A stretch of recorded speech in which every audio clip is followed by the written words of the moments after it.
কেমন এটা বুঝতে আজ নজর রাখতে হচ্ছে উত্তর কাঁথিতে। সেখানকার সাধারণ মানুষ তারা কি বলছেন, মতামত কি, আসুন দেখাই।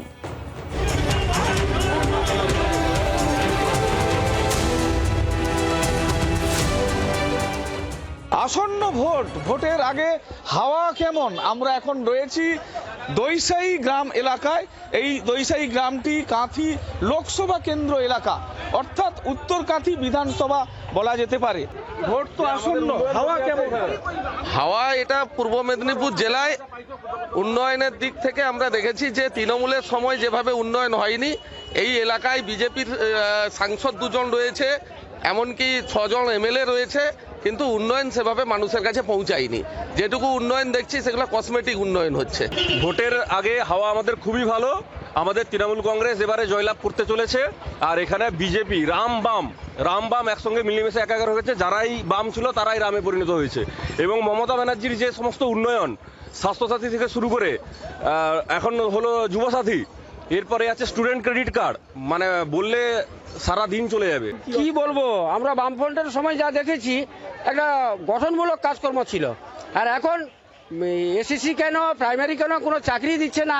এখন দান ছত্র চলছে, উন্নয়ন হচ্ছে, উন্নয়নের কথা না বলছি না, উন্নয়ন হচ্ছে, কিন্তু বেকার যুবক ছেলেরা যারা পড়াশোনা করেছে, মেধা ছেলেরা, তারা চাকরি বাকরি পাচ্ছে না। আমরা লক্ষ্মী ভান্ডার পাচ্ছি 500 করে, আমরা 1000 করেছিল, এখন দেখছি নতুনত্বে 1500 হয়েছে। আমরা এতে খুবই আনন্দিত যে দিদির এই উন্নয়নের জন্য, উন্নয়নটাকে আরো ত্বরান্বিত করা। এবং 2026-এর ভোটে দিদি 215 সিট পেয়েছিল, আমরা এখনো বলছি 250 সিটে দিদি বিজয় লাভ করবে। আমরা চাই ভাতা নয় কর্মসংস্থান দেশে একদম নেই।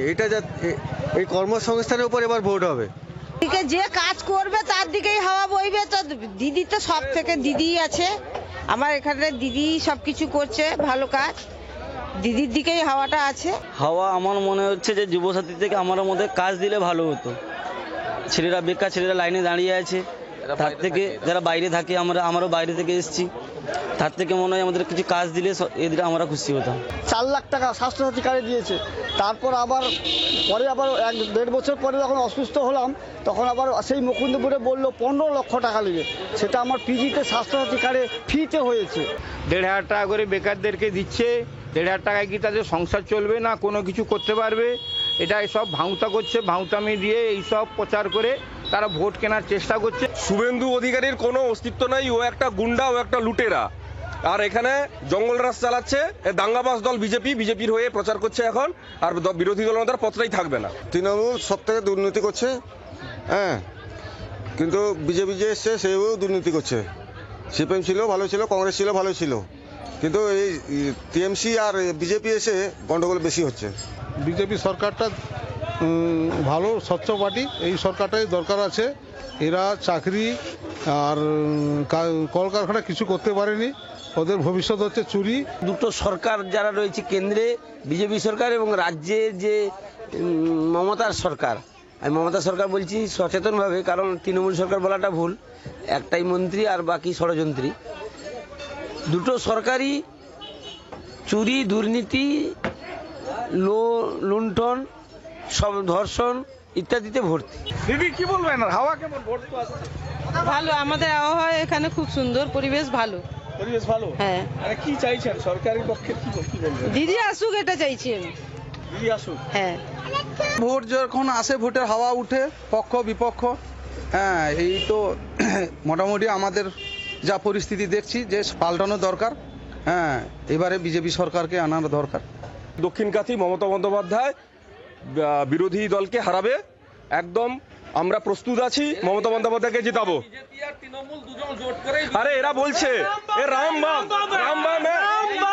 যারাই রাম তৃণমূল সেই বিজেপি। শুভেন্দু অধিকারী এক সময় তৃণমূল করতো, তখন সব মিলিয়ে ভোট রাজনীতি সরগরম। এখন শুভেন্দু অধিকারীর এলাকায় ভোট রাজনীতিতে কেমন প্রভাব পড়বে, কার বা পাল্লা ভারী হবে, সেই দিকেই এখন দেখার। কাঁথি থেকে শান্তনু খুটিয়ার সাথে কিরণ মান্না, জি 24 ঘন্টা।